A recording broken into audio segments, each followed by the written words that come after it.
Се одложи рочиштето за случајот Талер. Обвинителката Ленча Ристовска достави коригирано обвинение, но не беше присутен и адвокатот на обвинетата политичка партија ВМРО-ДПМН и адвокатот на еден од обвинетите. Настапена е застареност на кривичното дело злоупотреба на службената положба и овластување, поради истек на законските рокови за застареност и измените на кривичниот законник, кои беа донесени во 2023 година, односно за Никола Груевски и Кирил Божиновски. И покрај ова, согласно законот, обвинителката Ленча Ристовска вели дека не постојат правни пречки да се гонат обвинетите за делото перење пари во овој случај, за кое што застареноста согласно закон настапува во 2035 година. Обвинети се Никола Груевски, Кира Божиновски, Илија Димовски, Леко Ристовски и Миле Јанакиевски.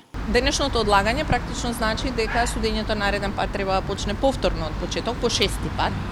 И би рекла дека во овој случај доказната стратегија на обвинетите, меѓу другото, е фокусирана на одложување на оваа постапка, бидејќи само преку застареност можат да одбегнат одговорност, бидејќи се работи за предмет за кој самите се свесни дека обвинителството поседува цврсти докази.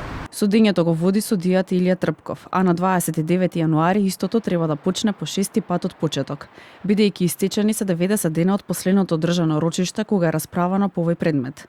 Судскиот процес започна во 2019 година.